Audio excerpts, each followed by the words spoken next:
Welcome back, guys. So glad you can join me this week on MissPlanIt. As you know, we're putting together our garden tower for our wonderful planner, Miss Jessica. Miss Jessica posted her idea on our Facebook page, and we are so glad she did that. And it's our pleasure to help her. Remember, all the supplies you see are in our description, so you don't have to memorize any of these things. Just go down to the description and you will find it. And also, if you go on over to MissPlanIt.com and join our DIY community, you can go on our To Market tab and it will connect you directly to the vendor. So let's get started. We're going to take it step by step, guys. It's so simple, you won't believe it.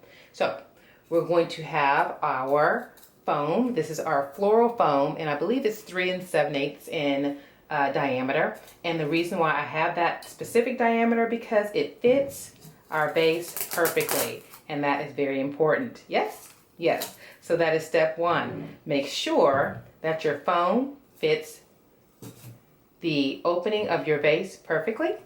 And let's move on to step number 2. All right, guys, let's move on to step 2. So for this arrangement, we are using silk flowers. Because our inspiration picture used silk flowers, our bride wants to do this as economically as possible. So we are using 2 different shades of hydrangeas. The first has more green, as you can see, and the other one is in your ivories, your whites, your beiges. And I want to show you how we're going to prep them in order for them to go into our flower arrangement. When we receive them, they are just full-length stems, and we're going to actually trim them down and expose just a bit of the wire so that it can go into our foam very easily. Okay, so I'm going to show you how we go from here to prep our flowers. And it's very similar to how you would prep fresh flowers. As a matter of fact, I use the same pruning shears that I use for my fresh flowers, which is kind of weird probably. All right, so let's take a look at this. So I'm going to first measure about how far I want it to be above my foam. And I've already pre-measured it to be about 6 inches. Sorry, grabbing my ruler. So I want my flower stem to be about 6 inches above my foam. So I'm going from the base of my foam to 6 inches. And that's how much stem I want. So I just take that and go right to my flower and measure about 6 inches, which is right about there. Yes. And you can mark it with the little permanent marker if you would like. I just kind of eyeball it and put my own thumb there. And this is where I'm going to cut my wire. And if you have wire cutters, by all means use wire cutters. They may be easier. I've just always used my pruning shears. I guess it kind of makes me feel like I'm dealing with real flowers. So I've gone ahead and cut that off. As you can see, the wire is already exposed. So now I'm going to trim back my wire. So I'm going to go about 1 inch. And I'm just going to carefully, not cut all the way through, but just kind of score it. Twist it and score it, like so. And usually it'll just twist right off. Let's see if it'll work for me. Just takes a little elbow grease. Make sure you can see that. And here it comes. Almost there. There we go. And it twists right off. So you have the piece of wire exposed, and then it will fit very neatly right into your foam. Ta-da! Magic. Not really. Okay, so we're going to go ahead and prep all of our hydrangeas. I'm going to give you a minute to prep your hydrangeas. Now these are a little thicker. It's the exact same situation though. You measure, you score it, twist it off, pull it off, cut the wire. So I'm going to give you a minute to prep all of your hydrangeas, and we will come back for step number 3. See you in a minute. Okay, so now we're ready for step 3. So we have our amaryllis, I believe is how it's pronounced, and it comes in a stem, 1 stem, and it's very simple to prep this. We're just going to go ahead and pull them off, like so.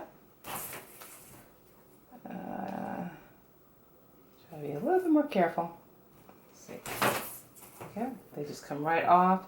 Now if you want the stem to stay on there, so it gives you a little bit more room to play with it, you're just going to find a little section, use your wire cutters or your trimming shears, and just cut them off like so. Alright, so go ahead and prep your amaryllis, I believe that's how it's pronounced, and we'll come on back for step number 4. See you in a minute. Alright guys, we have all of our silk flowers prepped.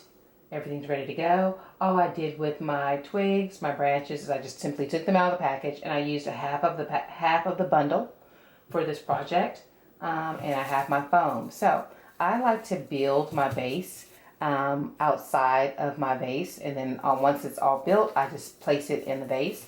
So I'm going to show you how to do that. And so let's go back to our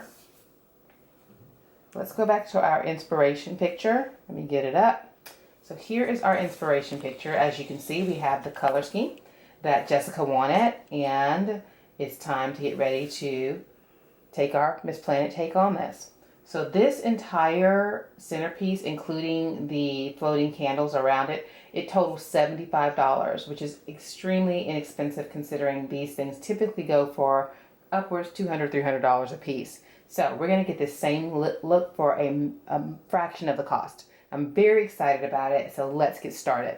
The first thing that I'm going to do is I'm going to create my draping with my amaryllis. Oh, I know I'm pronouncing that so wrong. Somebody will correct me, I'm sure. So I'm going to get the longer pieces of it, like this, and I'm going to go ahead and push it in there. Yes. I'm going to take it out, and then I'm going to put glue on it and go ahead and put it back in the hole like so. Very simple. And so when I place this in my, you can still adjust it, when I place this in my vase, this will drape over just like in our inspiration picture. Alright, so I'm going to do 4 of these, 1 in each section. And while I do that, you do it also, and we'll be back in just a minute. Okay, so we're back. So we have our amaryllis in, and if you want more draping, so you have to imagine that when you actually put the base into the vase, it'll drape over like that, which I think is going to be quite beautiful. So we have that in. So now we're going to build with our hydrangeas next, and I'm going to start with some tall ones in the middle. And so I like to, I'll go ahead and put one color at a time and then go back and fill in with the other color. So here we are, and they're cut at different lengths, so you just have to kind of place them, and you can pre-place them and then take them back out and then glue them in. So you don't have to glue from the beginning. And you can see how that is building already. It really looks so full, and it's going to be so beautiful. So go ahead and place your green hydrangeas where you would like them. You can also press them in at an angle. It does not have to be straight up and down. So do that. I'm going to keep going here, and I'll see you in a minute. Okay, so we've placed our green hydrangea, and now we're going to go back through and place our ivory. And remember what I said, you don't have to glue it right off. You can place them, see if you like them, and if you do, then you can pull them right back out and glue them right back down. And make sure you're turning your arrangement so that it's full on all sides, no matter what side your guests are on. They'll be able to enjoy this beautiful, beautiful centerpiece. And it's coming together just that simply, guys. All right, so we have our white and our green hydrangea. We have our amaryllis. Ooh, Lord mercy. That's a mouthful. And we're going to just kind of arrange it, make sure we like it. You can bend it because it has wire. You can play with the leaves. And then I'm going to go ahead and layer it some more with our amaryllis. And you just sit it where you want it first, see if you like it. And then you can hot glue gun it to one of the existing stems. That simple, guys. All right, so let's play with that a little bit more. Next, we're going to go ahead and place it. Actually, no. Next, we're going to do our stems. But let me go ahead and play with my amaryllis, and then we will move on to our branches. All right, you play with it. I'm going to play with it. See you in a minute. Bye. All right, guys. So where we are now is we have put our base. I just slid it right into the top of our base. No big deal. You can pull it right out. Let me see if I can do it. So you can see, it just comes right out. Yeah. So the wonderful thing about this centerpiece is everything can be pre-prepped. So when you're setting up for your wedding, it takes you literally 2 minutes to go ahead and put it in the top of your vase, and you're ready to go. I would not put the twigs in beforehand. I would kind of do that on site because, you know, you don't want to be trying to carry all that around in your car. So the twigs, trust yourself. Just put them where you want them. Don't glue them first. Just put them in. See if you like them. If you like it, hooray. If you don't, guess what? Just take it out. Put it somewhere else. No big deal. You can add, this again was 4 green hydrangeas and 4 ivory hydrangeas. And then it was a stem of the amaryllis. Lord have mercy, I can't say that's a mouthful. And then finally, we used our twigs. It's really that simple. And it comes out so gorgeous. Also, don't throw away your leaves because you can use them to fill in wherever you would like, especially at the base. So I'm going to fill in some leaves at my base, like so. Oh, I forgot to glue that one in, so I'll have to do that. All right, so I'm going to fill in my leaves at my base, and then finally, when my leaves are all filled at the base, I am then going to take my ribbon and wrap it right here to cover up my green foam. So you go ahead and place your base inside the top of your base. Your base and your base. There we go. And we'll move on to our leaves. So go ahead and cover your top of your foam with your leaves that are left over from all of your stems. All right, guys. I'll see you in a minute. Looks great. All right. So we have all of our flowers placed in our foam. We have our base ready. Well, I wanted to show you how you can take it up just a little notch. If you want to keep the vase clear, perfectly good choice. I want to show you some other options. You could fill it with the rattan grass, and I've showed that in this week's Tune In Tuesday post.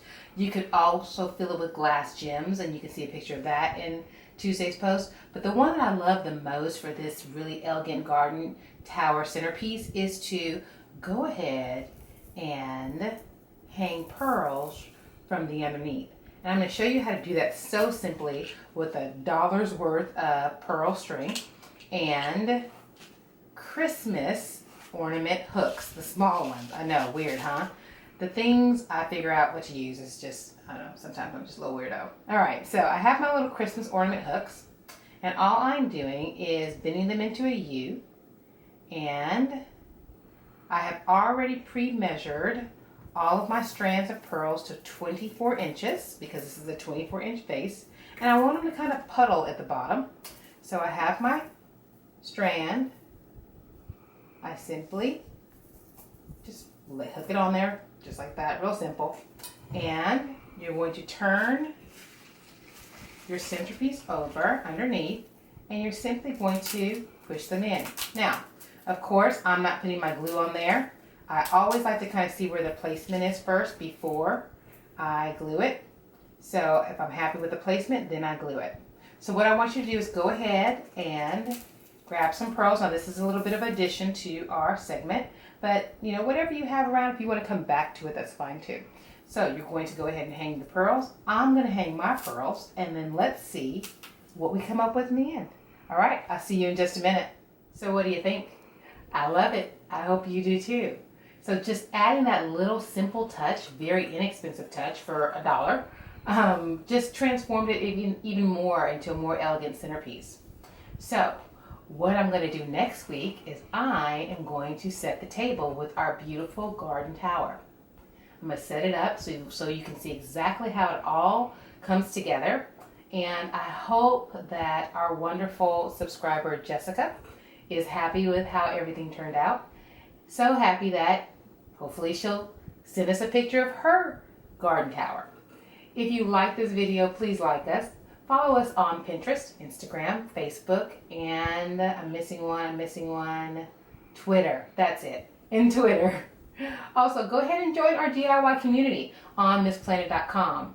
Post your inspiration pictures. We love creating projects for you on a budget. That's what we're here for. Post your inspiration pictures on our Facebook page so that we can help you make your vision come true on a budget. So just remember, until next week where we set the table with our garden tower, when every penny counts, count on MissPlanIt. I'll see you soon. Bye.